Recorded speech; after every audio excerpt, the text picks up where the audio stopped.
HD सच्ची कहानियों पर आप सभी का स्वागत है। मैं अपने घर की समस्याओं से बहुत परेशान थी और नौकरी की तलाश कर रही थी, लेकिन मेरे खानदान में लड़कियों को बाहर जाकर कमाने की परमिशन नहीं थी। मैं अपने घर के समस्याओं से बहुत तंग आ चुकी थी। बराबर घर में नौकरी के बारे में बात कर रही थी। शायद मेरी नौकरी करने से मेरे घर की समस्याएं दूर हो जाती, लेकिन माँ जिद पर अड़ी हुई थी कि मुझे नौकरी नहीं करनी है। आज मैंने अपनी सहेली सुमन को फ़ोन किया। उसने मुझे एक वैकेंसी बताई, जिसके लिए मैं आज उस ऑफिस में जॉब के इंटरव्यू के लिए पहुंची तो मेरे होश उड़कर रह गए थे। वेटिंग रूम में खचाखच लड़के और लड़कियों से भरा हुआ था। इतने में सुमन भी मुझे न जाने कहाँ छोड़कर चली गई थी। मैं यहाँ पर खड़ी हुई थी। बिल्कुल मेरे कंधे के बराबर से एक बहुत हैंडसम लड़का चलकर मेरे सामने कुर्सी पर आकर बैठ गया। अचानक मेरी उस पर नजर पड़ी तो वो मुझे टकटकी बांधे देख रहा था, तो मैं और ज्यादा नर्वस हो गई।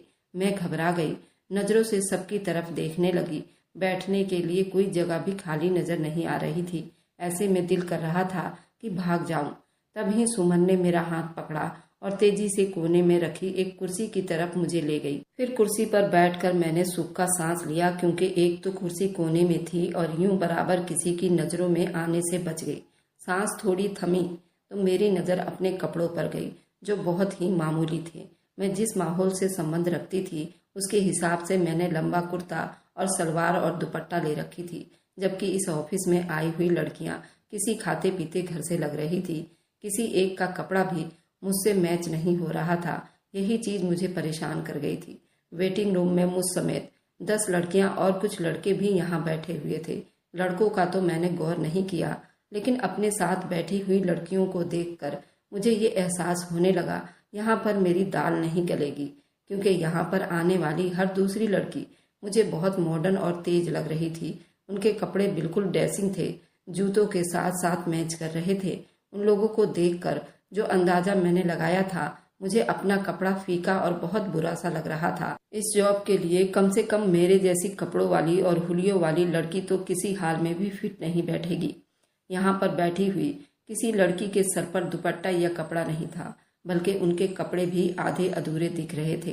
हर दूसरी लड़की ने एकदम फिटिंग के कोट पैंट पहने हुए थे। किसी की मिनी स्कर्ट थी, किसी ने जींस पहना था, तो कोई फ्रॉक पहनकर आई हुई थी और गले में स्टॉल टाइप जैसा रस्सी जैसा दिख रहा था, उनके गले में लटक रही थी, जिसकी मुझे समझ नहीं आ रही थी इस रस्सी को भी लटकाने की क्या जरूरत थी। फालतू में उस रस्सी को तकलीफ भी दे डाला था। ऊपर से रही सही कसर उनकी फिटिंग वाली कपड़ों ने पूरी कर डाली थी। ऐसा लगता था ये कहीं से भी मजबूर लड़कियां नहीं हैं। उन्हें जॉब की कोई खास जरूरत नहीं है, बल्कि उनको एक फैशन शो पर जाना चाहिए था। भूलकर यहाँ आ गई थी। मुझे इन मॉडर्न लड़कियों के बीच बैठकर अब बहुत ज्यादा परेशानी हो रही थी, और साथ ही साथ अपने इस हुलियों की वजह से मैं और ज्यादा घबराहट का शिकार हो गई। मेरा भरोसा डगमगा गया और मेरा घबराहट के मारे पसीने छूटने लगे, जबकि उस वेटिंग रूम में एसी भी लगा हुआ था, जिसकी ठंडक मुझे तो बिल्कुल नहीं लग रहा था। लड़की जो पसीने में भीग चुकी हो, उसके लिए ये ठंडक कमरा किसी राहत से कम नहीं होता, लेकिन मैं और ज्यादा दिमागी दबाव का शिकार हो चुकी थी। जबकि उस ऑफिस में आने के लिए पूरा 1 घंटा मैं गर्मी में पैदल चलकर पहुंची थी, लेकिन अब मैं खुद को अनकंफर्टेबल महसूस कर रही थी और बार बार इतने ठंडे माहौल में भी मुझे पसीने आ रहे थे। सिर्फ ये सोचकर यहाँ पर तो कंपटीशन सिर्फ काबिलियत का नहीं, बल्कि खूब अच्छी ड्रेसिंग और कपड़ों और मेकअप के और मुंह बिगाड़ कर इंग्लिश बोलने में भी है, जबकि मैं इन सब के मुकाबले में और ज्यादा कमजोर थी।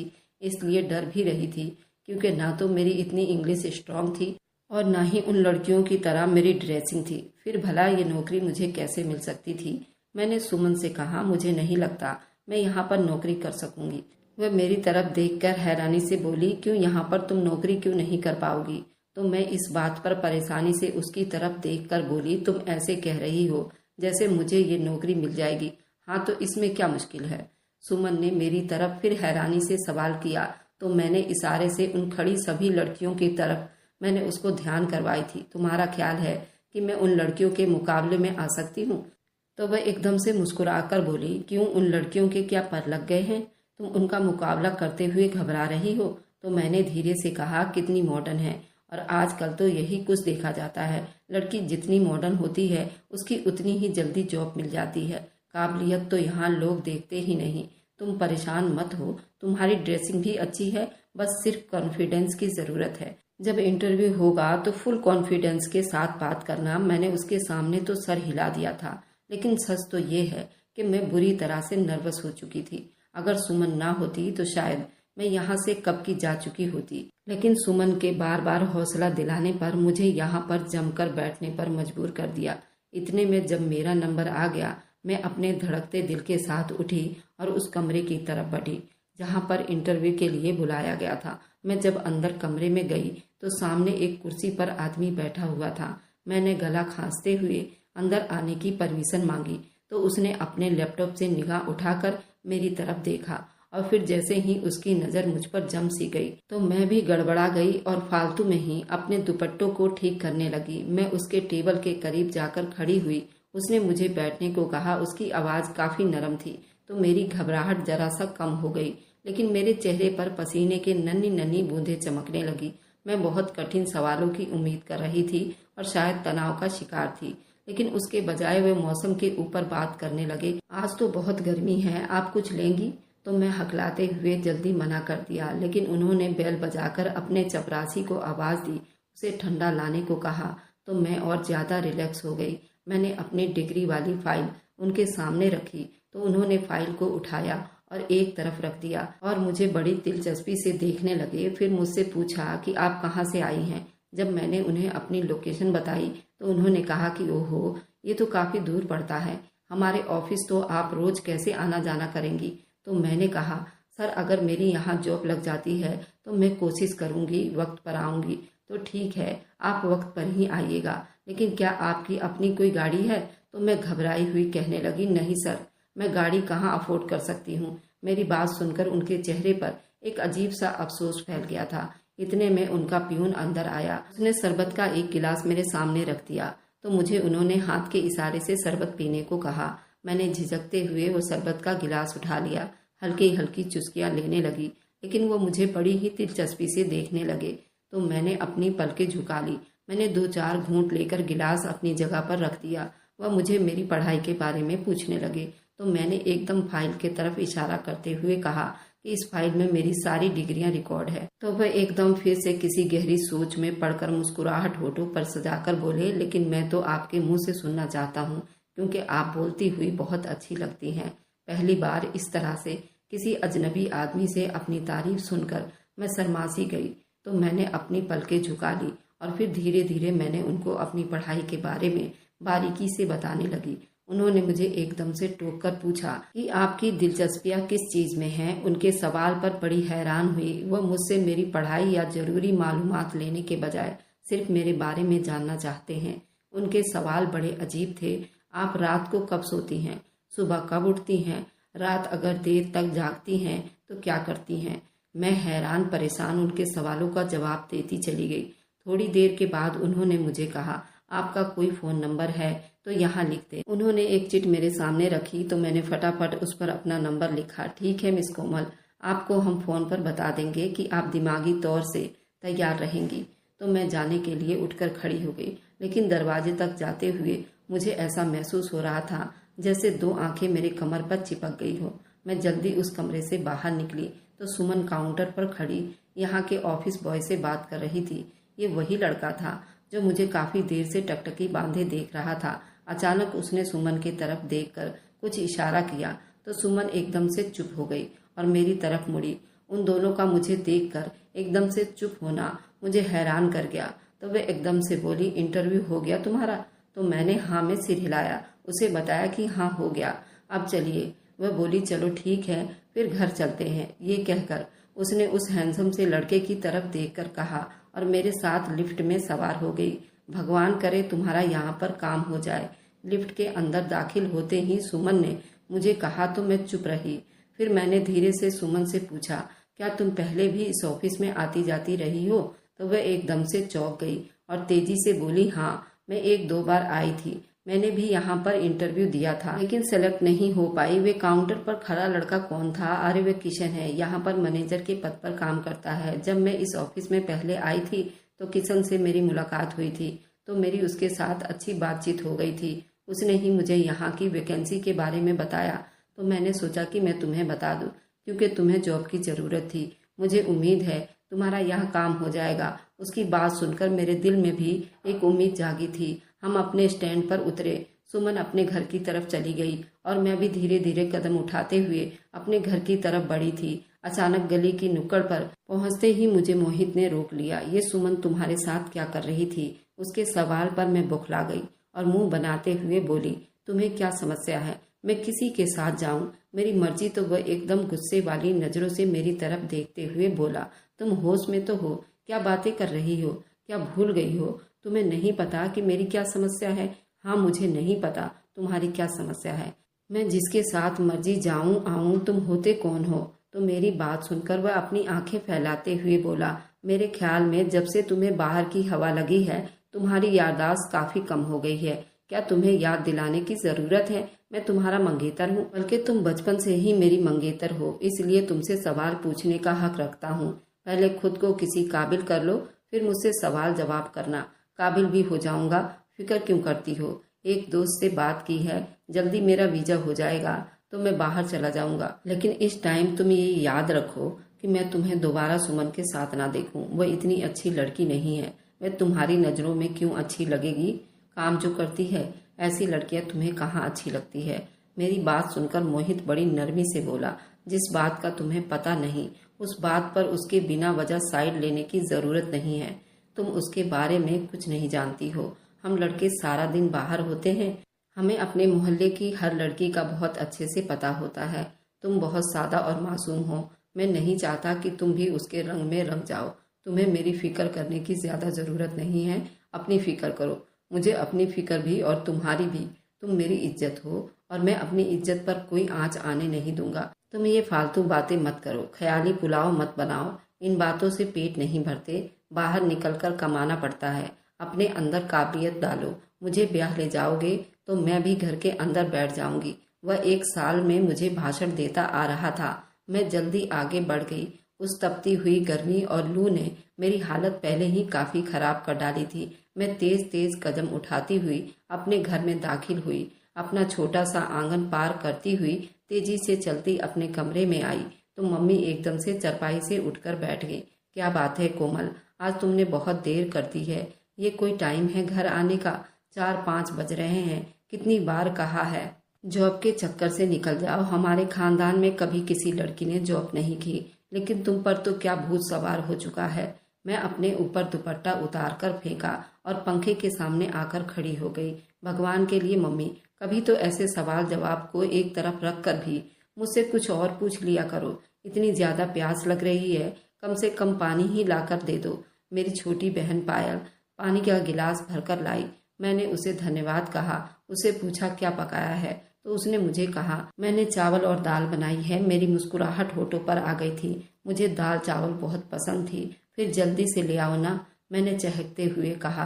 कैसे लाऊं? किचन में तो भाभी ने ताला लगा दिया है, वह बेचारी बोली। तो उसकी बात सुनकर मेरे अरमानों पर उदासी छा गई।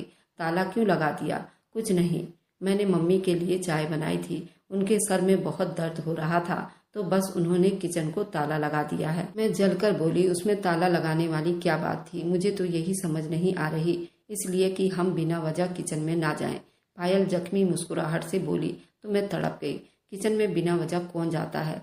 कैसा जुल्म है, एक माँ अपने बेटे के घर 1 कप चाय भी नहीं बना सकती। ये किस तरह का व्यवहार है जो भाभी हमारे साथ किए जा रही हैं। मैंने बड़े गुस्से से अपनी मम्मी की तरफ देखा जो दीवार में टेक लगाए भगवान की माला जाप कर रही थी। तो मैं भी उनके पास जाकर बैठ गई। मम्मी, आप इतने आराम से कैसे रह सकती हैं? ये कोई बात है? मुझे भूख लगी है, सुबह भी खाली पेट घर से निकली थी। मेरे इतना स्टेमिना नहीं है कि मम्मी घर आकर भी भूखी रहूं। आप आखिर भाई से बात क्यों नहीं करती? ऐसे कब तक चलेगा? किचन में कभी चाय, कभी पानी, कभी खाने के लिए तो इंसान जाता ही है। वहाँ कौन से 56 भोग पके होते हैं जो हम छुपा कर खा जाएंगे? मम्मी मेरी बात चुपचाप सुनती जा रही थी। मुझे उन पर गुस्सा आ गया। आपकी इसी चुप्पी ने ये दिन लाया है। अगर आप शुरू दिन से भाभी को अपनी हद में रखती तो वह कभी इसी हद तक ना जाती। मम्मी मेरी बात पर एकदम से बौखला उठी थी। क्या चाहती हो? जो बातें सारा दिन मैं बहू से सुनती हूँ, अब जो थोड़ी बहुत रही सही कसर है वह तुम्हारा भाई पूरी कर दे। तुम मुझे अब उससे लड़वाना चाहती हो। मैं कब आपको ये कह रही हूँ कि आप उनसे लड़े, लेकिन उन्हें ये एहसास तो दिलाइए कि उनकी पत्नी उनके ना होने पर हमारे साथ क्या कर रही हैं। ऐसा करो, जब तुम्हारा भाई आएगा तुम खुद ही उससे बात कर लेना। मेरे पास हिम्मत नहीं है कि मैं और ज्यादा किसी तनाव में पड़ूं। मैं तो सर पकड़कर वहीं बैठ गई। जाओ पायल, भाभी से चाबी लेकर आओ। दीदी आप खुद ही चली जाओ, मुझे उनकी बातें नहीं सुनी जाएगी। पायल तो साफ मुकर गई। मेरा दिल चाहा कि मैं जोर जोर से चीखे मार मार कर रोऊं। एक बात तो तय थी कि मैं किसी हाल में भी किचन की चाबी लेने के लिए भाभी के कमरे तक नहीं जाऊंगी। उनके साथ तो मेरी कभी नहीं बनती। भगवान के लिए वे न मेरी शक्ल देखना चाहती थी और ना ही मैं उनकी तरफ देखना गवारा करती थी। मैं इतना जरूर जानती थी, जो उन्होंने किचन को ताला लगाया है ये सिर्फ और सिर्फ मुझे तंग करने का एक बहाना है। और ना मम्मी और पायल, उनकी कोई लड़ाई नहीं है और मेरी भी लड़ाई की वजह सिर्फ और सिर्फ मोहित है, जो उनका इकलौता भाई है। वो बस यही चाहती थी कि मेरी जल्दी से जल्दी शादी उनके भाई से हो जाए, जो कोई कामकाज नहीं करता था। जैसे अगर अपना सर भी धोना होता है तो शैम्पू के पैसे वह बाप के जेब से लेता है, जिसके अंदर काम को लेकर कोई जिम्मेदारी का एहसास नहीं है। भाभी जब ब्याह कर हमारे घर आई थी तो उन्होंने बेहद कोशिश की थी मेरी शादी उनके भाई से जल्दी से तय हो जाए और मैं भी विदा होकर उनके भाई के पत्नी बन जाऊं। लेकिन मैंने साफ मना कर दिया था। उसकी वजह ये थी कि मेरे पापा के देहांत के बाद इस घर में जिस तरह की समस्याएं देखी थी, उसने मुझ में इतनी सूझबूझ पैदा कर दी थी। मैं सोचने पे मजबूर हो गई। मर्द अगर कमाता है तो जिंदगी के 4 दिन सुख में बीत जाते हैं, लेकिन अगर एक मर्द कुछ कमाता ही नहीं और अपनी जरूरत के लिए भी अपने बाप या माँ के सामने हाथ फैलाता है तो कल वह पत्नी की जिम्मेदारी कैसे उठाएगा। भाभी को जब मेरे इन सोचों का पता हुआ तो उन्होंने मुझे समझाने के लिए अपनी मिसाल दे दी। जब मैं ब्याह कर तुम्हारे भाई के पास आई थी तो उनकी कौन सी सरकारी नौकरी थी, उनको भी 4 पैसे मेरे नसीब से मिला है। इधर तुम्हारे भाई के साथ मेरी शादी हुई और उधर उनको नौकरी मिल गई। मैं भाभी की इस अंधविश्वास और बेढंगी मिसाल पर अक्सर चिढ़ जाती थी। उनसे कहती अगर भाई की सरकारी नौकरी नहीं लगी थी तो वे कच्ची पक्की जैसी भी नौकरी मिलती थी वे कर लिया करते थे। वे कभी भी अपने हाथ पर हाथ रखकर घर नहीं बैठते थे, जबकि मोहित अगर चाहे तो अपना कारोबार भी कर सकता है। नौकरी नहीं तो क्या हुआ, अपनी छोटी सी दुकान डालकर भी कामकाज शुरू कर सकता था, लेकिन वह तो कोई काम करना ही नहीं चाहता था। इसी बात से मेरी भाभी और मोहित का मुंह बन गया। मेरे भाई ने तो पापा के देहांत के बाद पूरा घर की जिम्मेदारी अपने कंधों पर उठा ली थी, तो भाभी मेरे दलीलों पर चिढ़ने लगी। अब तो इतनी चिढ़ गई कि वो मुझसे तू मैं पर उतर गई। भाई शुरू में बिल्कुल ठीक थे। उनकी जब से सरकारी नौकरी लगी थी वे सारी की सारी तनख्वाह लाकर मम्मी के हाथ पर रख देते थे, लेकिन एक बार उनकी तनख्वाह में से कुछ पैसे गायब हुए तो भाभी ने घर में शोर मचा दिया। अब की बार तनख्वाह मेरे हाथ में रखिए। आज अगर 5,000 रुपए गायब हुए हैं तो कल सारी तनख्वाह गायब हो सकती है।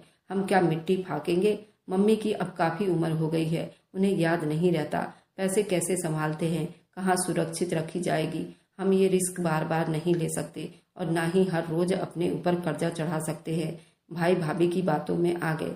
उसी दिन से हमारे घर में बवाल शुरू हो गया। भाई ने तनख्वाह लाकर भाभी के हाथ में रखनी क्या शुरू कर दी। वह तो हमारे निवाले भी गिनने लगी। चीनी से लेकर पत्ती तक जो भी चीज आता वह थोड़ी थोड़ी डिब्बे में डालती, बाकी पन्नी में डालकर अलमारी में छुपा दिया करती थी। और जो थोड़ी थोड़ी चीज वह डिब्बे में डालती उसके बारे में हमें बहुत धमकियां देती। उसको भी बड़े हिफाजत से इस्तेमाल करना है। मम्मी के हमेशा आदत थी, वह दिन में 2-3 बार चाय पीती थी, लेकिन भाभी ने चाय की पत्ती अलमारी में रखकर ताला लगा दिया तो बार बार उनसे चाबी मांगना हमारा सर दर्द बन गया। उनसे चाबी मांगते हुए इतना शर्म का एहसास होता कि दिल चाहता खुद को खत्म कर ली जाए। ढीठ बनकर उनसे चाबी मांगने जितनी बार भी गई, उनका शब्द सुनकर चाय की तरफ से दिल खट्टा हो गया। कहाँ हमारे 3-4 टाइम चाय बनती थी और कहाँ अब ये टाइम था कि सारा दिन हम चाय के बगैर ही बिता देते थे। मम्मी तो भाभी से कोई फालतू बात नहीं करती थी, क्योंकि भाभी बहुत बदतमीज थी। वह कई बार मम्मी से बदतमीजी कर चुकी थी। जब से उनकी गंदी जुबान खुली थी उस दिन से मम्मी ने अपने होंठों को सी लिया। हम जब भी मम्मी के सामने भाभी की शिकायतें करते रहते थे, लेकिन वह खाली खाली नजरों से हमें बस देखती रहती थी, लेकिन मुंह से उफ तक ना करती थी। पता नहीं मेरी माँ के अंदर ये सब्र क्यों पैदा हो गया था। शायद ये बात अपनी उम्र की वजह से जान चुकी थी कि इससे कोई फायदा नहीं, नुकसान ही नुकसान है, क्योंकि वह आने वाले टाइम के तेवर को बहुत अच्छी तरह से जान चुकी थी कि अब उनकी अहमियत खत्म हो गई है और अब इस घर की असली मालकिन उनकी बहू है। मम्मी अक्सर मुझे भी चुप रहने का राय देती, लेकिन मैं कब तक चुप रहती। अब तो हद हो गई थी। पहले किचन में ताले लगे थे, अब तो पूरा किचन ही बंद कर दिया गया था। मैं रोने लग गई और फिर मैंने मम्मी से कहा, आप मुझे कहती हैं ना कि मैं जॉब ना करूं। ये सब देखने के बाद भी आप मुझे जॉब करने से मना कर रही हैं। ऐसी समस्याओं में अगर मैं जॉब ना करूं तो क्या करूं? जहर खा लूं? क्या आप ये चाहती हैं अब मेरे जॉब के बारे में कोई बात ना करोगी? अगर आप मुझे हौसला नहीं दे सकती हैं तो आपका कोई हक नहीं बनता आप हमारा हौसला तोड़े। पायल मेरे कंधे पर हाथ रखते हुए मुझे तसल्ली देते हुए कहती, आप जरूर जॉब करें। मम्मी तो बस ऐसे ही बोलती रहती है। भाभी ने मजे से अपने लिए दाल चावल लिए और कमरे के अंदर चली गई। भाई और भाभी दोनों ने मिलकर खाना खा लिया, लेकिन झूठे मुंह भी उन्होंने मम्मी और हमसे नहीं पूछा। मुझे तो ऐसा लगता है भाभी हमसे अपना किचन अलग करना चाहती हैं। अगर ऐसा है तो फिर हमें खाने पीने के लिए तो पैसों की जरूरत पड़ेगी ना, और ये तो पक्की बात है कि हमें हमारी जरूरत के लिए भाई 1 रुपए भी नहीं देने वाले। ये आप मुझसे लिखवा कर ले लो। भगवान करे मेरी भी जल्दी जल्दी 12th कंप्लीट हो जाए तो मैं भी कुछ छोटी मोटी नौकरी कर लूँ। तो मम्मी ने बहुत सख्त नज़रों से पायल की तरफ देखा, लेकिन बोली कुछ नहीं। शायद वह भी ये बात जान चुकी थी कि अब टाइम बहुत ही खराब है। किचन का दरवाज़ा खुला तो मैं और पायल किचन में गए, लेकिन दाल चावल का पतीला बिल्कुल खाली था। ये देखकर पायल की आंखों में तो मोटे मोटे आंसू आ गए, जबकि मैं बर्दाश्त कर गई। हम दोनों ने मिलकर फटाफट आलू की भुजिया बनाई और मैं अभी रोटी बना ही रही थी कि भाई और भाभी को लेकर घूमने के लिए चले गए। उनकी रोज की आदत थी कि शाम के टाइम वो भाभी को लेकर मम्मी के बिना बताए निकल जाते। न जाने क्यों मेरी आंखें आंसुओं से जलने लगी थी। भाई ने एक बार भी हम माँ बेटियों के कमरे में आकर नहीं पूछा कि तुम लोगों ने कुछ खाया या नहीं। क्या भाई अपने सारे फर्ज भूल गए थे? हमारा ना सही मम्मी का तो ख्याल रखना चाहिए। वह बीमार है, उन्हें टाइम पर खाना दवाई चाहिए, और अगर भाई की यही आदत रही तो ऐसे में मम्मी का क्या होगा? हम तो फिर भी भूख बर्दाश्त कर लेंगे, लेकिन वह तो शुगर की पेशेंट है। वह किस तरह समस्या से निपटेंगी? और अगर भगवान न करे कुछ हो गया तो ये सोच आते ही मुझे झुरझुरी सी आई। उसी टाइम मैंने अपना इरादा पक्का कर लिया, चाहे जो कुछ भी हो जाए मैं हर सूरत में जॉब करूंगी। फिर मैं रोटी बनाते हुए दिल ही दिल में भगवान से प्रार्थना करने लगी, मुझे कॉल आ जाए तो मैं 1 मिनट भी देर नहीं लगाऊंगी और जल्दी ड्यूटी ज्वाइन कर लूंगी। जॉब का सोचते ही मैंने फटाफट खाना तैयार किया। फिर मम्मी को खिलाकर मैंने उन्हें सोने को कह दिया, क्योंकि दिन भर भूखी थकावट ने उन्हें बेहाल करके रखा था। पायल भी सो चुकी थी, लेकिन मुझे नींद नहीं आ रही थी। मैं बार बार अपनी जॉब के बारे में सोचे जा रही थी। अचानक मोबाइल पर मुझे मैसेज का नोटिस आया। मैंने जल्दी अपना मोबाइल ओपन किया। मेरी हैरानी का ठिकाना ना रहा। वह मुझे मेरे बॉस सुमित की तरफ से मैसेज आया कि सुबह हर हाल में ऑफिस आना है। तो मेरी हैरानी का ठिकाना नहीं था, क्योंकि ये मैसेज मुझे ऑफिस के नंबर से नहीं आया था, बल्कि पर्सनल नंबर से आया था। वह मैसेज के नीचे सुमित सर का नाम लिखा हुआ था। मैसेज पढ़ने के बाद मेरे हाथ कांपने लगे। मैं सोच भी नहीं सकती थी कि मुझे सिलेक्ट कर लिया जाएगा, जबकि एक से बढ़कर एक लड़कियां इंटरव्यू देने के लिए आई हुई थी। उनके मुकाबले में मेरी तो कोई खास अहमियत नहीं थी। इस बात ने मुझे बड़ा हैरान भी कर दिया था। मेरी आंखों में मम्मी और अपनी बहनों को लेकर खुशी के आंसू झिलमिलाने लगे थे। अब भगवान हमें अपनी छोटी छोटी जरूरतों के लिए भाई के सामने हाथ नहीं फैलाने पड़ेगी। मैं रोती जा रही थी और साथ साथ भगवान का भी धन्यवाद करती जा रही थी। मेरी नींद आंखों से कोसों दूर थी, जबकि मैंने उठकर अपने घर के बने मंदिर में उनके चरणों में अपना सर रख दिया और फिर सुबह की तैयारी के लिए अपने कपड़े निकालने लगी। तभी खटपट से मेरी मम्मी की आंख खुल गई। वह मेरी तरफ गौर से देखकर उठकर बैठ गई। सब ठीक तो है ना? इतनी रात गए कपड़े इस्त्री क्यों कर रही हो? मैंने मुस्कुराते हुए उनकी तरफ देखा। मम्मी, अब सब ठीक होगा, भगवान ने चाहा। हमें पेट की भूख अब बर्दाश्त नहीं करनी पड़ेगी। मम्मी कुछ ना समझते हुए मेरी तरफ देखकर बोली, क्या कह रही हो? मुझे तुम्हारी कोई समझ नहीं आ रही है। मैंने फटाफट कपड़े हैंगर में रखे और उनके पास आकर बैठ गई। फिर उनका कमजोर हाथ अपने हाथ में लेकर मैंने चूम डाला। मम्मी, मुझे नौकरी मिल गई है। ऑफिस वालों की तरफ से मैसेज आया है। सुबह मेरी ज्वाइनिंग है। मेरे लिए भगवान से प्रार्थना कीजिए। मुझे आपकी प्रार्थनाओं की बहुत ज़रूरत है। माँ, हमारे खानदान में लड़कियाँ जॉब नहीं करती, लेकिन हमारे खानदान में ऐसे भाई भी नहीं होते जो जीते जी अपने रिश्तों को भुलाकर अय्यासी कर रहे होते हैं। तो मम्मी मेरी बात सुनकर रोने लगी। अब तुम जॉब करोगी, वह भी ऑफिस में, दुनिया क्या कहेगी? मम्मी, आपको अभी दुनिया की परवाह है? सुबह से लेकर शाम तक आप भूखी बैठी रही। ये दुनिया आपके पास रोटी का एक निवाला भी लेकर नहीं आई। आप किस दुनिया की बात कर रही हैं? मम्मी, अगर मैं हिम्मत ना करती और किचन का दरवाजा ना खुलता तो आप अब तक भूखे बैठी होती। छोड़िए इन सब दुनिया की बातों को, बस अपना सोचिए। कोमल, अगर तुम्हारे भाई ने परमिशन ना दी तो फिर क्या होगा? जानती हो ना वह तुम्हारी जॉब करने पर कितना खिलाफ है। मम्मी, इस टाइम घर का जो हालत चल रहा है ना, उसमें किसी की भी परवाह नहीं करती, ना ही किसी से डरती हूँ। आप बस मेरा साथ मत छोड़िए, बाकी मैं किसी से नहीं डरती हूँ। मम्मी ने मेरे सर पर हाथ रखकर मुझे बहुत सारे आशीर्वाद दिए। मुझे ऐसा लगा जैसे मैं शांत हो गई हूँ। अगली सुबह जब मैं घर से निकलने लगी तो भाभी मेरे रास्ते में आकर खड़ी हो गई और बहुत हैरानी से मेरी तरफ देखते हुए बोली, कहाँ जा रही हो? तो मुझे उसका इस तरह से पूछना बहुत बुरा लगा। दिल चाहा कि उसको खूब ढेर सारी बातें सुना दूं, लेकिन फिर चुप रही, क्योंकि मैं जानती थी कि फिर से ये बवाल शुरू कर देगी। मैं तो चली जाऊंगी, लेकिन फिर ये मम्मी के साथ बदतमीजी करेगी। पहले ही मेरी मम्मी शुगर की पेशेंट है, उनकी तबीयत अच्छी नहीं रहती। इसलिए मैं तसल्ली से जवाब देते हुए जाने लगी तो उसने मुझे पीछे से आवाज़ देकर कहा, अब तुम अगले घर जाने की तैयारी करो। शाम तक पापा शादी की तारीख लेने के लिए आ रहे हैं, उसके लिए तुम टाइम से आ जाना। मैंने गुस्सैली नज़रों से भाभी की तरफ देखा और सर झुकाकर बाहर चली आई। मेरे दिमाग में भाभी की बातें गूंज रही थी। मैं गली के नुक्कड़ तक पहुंची ही थी कि अचानक मुझे कोमल की आवाज़ आई तो मैं रुक गई। मुबारक हो, जॉब मिल गई है तुमको। उसकी बात सुनकर मुझे बहुत हैरानी हुई। मैंने उसे पूछा, तुम्हें कैसे पता चला? तो वह आंखें मटकाते हुए बोली, भला मुझे ये बात छुप सकती है? और फिर हंसने लगी। चलो, अब खड़ी सोच क्या रही हो? मैंने हैरानी से उसकी तरफ देखा और पूछा, क्या तुम भी ऑफिस जाओगी? तो उसने कहा, हाँ, मैंने भी वहीं जाना है। क्या तुम्हारी भी वहाँ जॉब लग गई है? उसने कहा, मेरी ऐसी किस्मत कहाँ, मैं थोड़ी तुम्हारी तरह खूबसूरत हूँ जिसे एकदम से जॉब मिल जाए, और वह भी ऐसी शानदार।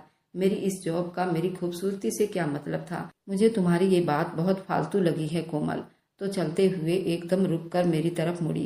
तुम शायद अभी अपनी खूबसूरती की ताकत को जान नहीं पाई हो, इसलिए ऐसी बातें कर रही हो। मैंने उसकी बातें सुनकर मुंह बनाते हुए कहा, बस तुम मक्खन ही लगाती रहना और कोई काम नहीं है तुम्हारा। जब देखो मेरी खूबसूरती की तारीफें करती रहती हो। खूबसूरती कुछ नहीं होती, पहली चीज तो इंसान की किस्मत है। भगवान करे मुझे ये अच्छी जॉब मिल जाए। न जाने क्यों बात करते करते मैं थोड़ा नम सी हो गई थी। कोमल के चेहरे पर भी एक रंग सा आ गया था। फिर वह तेजी से आगे जाने लगी तो मैं हैरानी से सोचने लगी, उसे क्या हुआ है? खैर, हम टाइम पर ऑफिस पहुंच गए। मैं जो ही ऑफिस पहुंची तो मुझे सुमित सर की कॉल आ गई और मुझे उन्होंने जल्दी ऑफिस में बुलवाया। मैं वेटिंग रूम से निकलकर जो ही सुमित के दफ्तर की तरफ जाने लगी, कोमल मुझे रवि के साथ खुसुर फुसुर करती हुई नजर आई और फिर वो मेरे देखते ही देखते ऑफिस से बाहर निकल गई। कोमल मुझे मिलकर नहीं गई। न जाने क्यों कोमल का ये बदला बदला व्यवहार मेरे लिए बहुत हैरानी की बात थी। मैंने धीरे से दरवाजा खोलकर मैं बॉस के ऑफिस के अंदर दाखिल हुई तो ठिठक कर रह गई। बॉस कुर्सी पर नहीं बल्कि एक सोफे पर नींद में लेटा हुआ था। जब मैंने सर को आवाज दी तो उठकर बैठ गए और कहा, आओ आओ, मैं कब से तुम्हारा इंतजार कर रहा था। बॉस बोले, कोमल, क्या तुम अपने काम करने के लिए तैयार हो? मैंने बॉस से कहा, मैं बिल्कुल तैयार हूँ। फिर उन्होंने एक नौजवान लड़के को आवाज देकर बुलाया। मैं बहुत ज्यादा घबरा रही थी। वह लड़का देखने में बहुत हैंडसम था, लेकिन आंखों में काला चश्मा लगा रखा था, हाथ में घड़ी थी। फिर बॉस ने कहा, ये मेरा बेटा राजेश है और ये 1 हफ्ते पहले ही दिल्ली आया है। ये विदेश में ब्लाइंड स्कूल में पढ़ाई कर रहा था। क्या तुम मेरे बेटे के साथ काम करना पसंद करोगी? मैंने अपने बेटे की पर्सनल सेक्रेटरी तुम्हें चुना है। आज से तुम मेरे बेटे के लिए काम करोगी। जहाँ भी उसकी मीटिंग होगी तुम्हें जाना पड़ेगा। एक साई की तरह मेरे बेटे के साथ तुम्हें रहना पड़ेगा। जी मुझे मंजूर है। जी सर, आप मुझे मेरा काम समझा दीजिए, मैं बिल्कुल शिकायत का मौका नहीं दूंगी। सर ने फिर एक और चौंकाने वाली बात कही। सर ने कहा कि तुम्हें मेरे बेटे के साथ रात भी गुजारनी पड़ेगी। उसके लिए तुम्हें अलग से एक फ्लैट मिलेगा जहां तुम अपनी फैमिली के साथ सेटल हो सकती हो। मैंने सर की बात सुनी तो मेरे पैर जमीन पर ही नहीं टिक रहे थे। मैंने कहा मुझे मंजूर है और मैं सर के बेटे राजेश के साथ काम करने लगी, जो आंखों से अंधा था लेकिन दिमाग का इतना शातिर था। वह एक दिन का भी इधर से उधर उसके रहते हुए हेरा फेरी नहीं हो सकती थी। मैंने बॉस से कहा मुझे 2 घंटे का टाइम दीजिए, मुझे अपनी बहन और माँ को अपने साथ लेकर आना है। सर ने मुझे फ्लैट की चाबी पकड़ा दी और मैं अपनी बहन और माँ को लेकर उस फ्लैट में रहने लगी। अब हमारे पास किसी चीज़ की कोई कमी नहीं थी। मैंने अपनी बहन का भी एडमिशन एक अच्छे कॉलेज में करवा दिया था। अब मैं राजेश की पर्सनल सेक्रेटरी थी। एक दिन मुझे उसने प्रपोज कर दिया था, लेकिन मुझे उसका प्रपोजल अच्छा लगा था क्योंकि वह एक बहुत ही अच्छा इंसान था। मैंने अपनी माँ से बात की तो उन्होंने भी रजामंदी दे दी और मेरी शादी राजेश से हो गई और मैं अब अरबों खरबों की मालकिन हो गई। मैंने अपनी शादी में अपने भाई और भाभी को इनवाइट नहीं किया था। मेरा दिल उन लोगों से बिल्कुल फट गया था। मेरी माँ ने भी उन्हें नहीं पूछा। मैं अब एक फिलिप्स कंपनी की मालकिन की पत्नी थी, जिसमें टीवी, कूलर, पंखा और कई चीजें बनाई जाती थी। एक दिन भाई की मोटरसाइकिल मेरे कंपनी के बाहर ही खराब हो गई थी। इत्तेफाक से मैं और राजेश वहीं से निकल रहे थे। मेरी चमचमाती हुई ऑडी गाड़ी उनके सामने आकर रुकी थी। जब मैं गाड़ी से उतरी तो मेरी नज़र उनसे मिल गई। वे जल्दी से मेरी गाड़ी के पास आए और जल्दी से वो मेरी माँ के और हम सब के बारे में पूछने लगे। माँ कैसी है और तुम लोग कैसे हो? और उनकी आंखें भर आई। मैंने भाई से पूछा भाभी कैसी हैं? तो वे फूट फूट कर रोने लगे और कहा कि कुछ दिन पहले ही उसका एक्सीडेंट हो गया है। उसकी दोनों टांगें चली गई है। व्हील चेयर पर बैठी सारा दिन रोती रहती है और कहती है मुझे मेरे कर्मों की सजा मिल गई है। मैंने अपने परिवार के साथ अच्छा नहीं किया, शायद इसलिए मुझे सजा मिल रही है। मैंने राजेश से भी उनको मिलवाया था। वह राजेश को देखकर बहुत खुश हो गए। फिर मैं उनको लेकर अपने घर आ गई। माँ भी उन्हें देखकर बहुत रोई और कहा कि मैंने माफ़ कर दिया तुम लोगों को बेटा। और मेरा भाई और भाभी हम सभी एक साथ रहने लगे। भाभी ने भी माँ से माफ़ी मांगी और भाभी का भाई मोहित अब तक कोई काम नहीं करता था। शायद मैंने अपना फैसला सही किया था। मैं भी उससे शादी कर लेती तो शायद परेशानी ही रहती। और मैंने अपनी छोटी बहन की शादी अपने ससुर के सेक्रेटरी किशन से करवा दी थी। किशन भी एक अच्छा लड़का था। किशन ने एक ऐसा राज बताया था जिसे सुनकर मेरे पैरों तले से जमीन निकल गई थी। मेरी सहेली सुमन, जिसने मेरी जॉब यहाँ पर लगवाई थी, उसने सर से मुझे बेचने की बात की थी, क्योंकि जो सर ने वैकेंसी निकाली थी उस वैकेंसी में एक साधारण और खूबसूरत पढ़ी लिखी लड़की की मांग की थी। इसलिए सुमन मुझे लेकर यहाँ पर आई थी।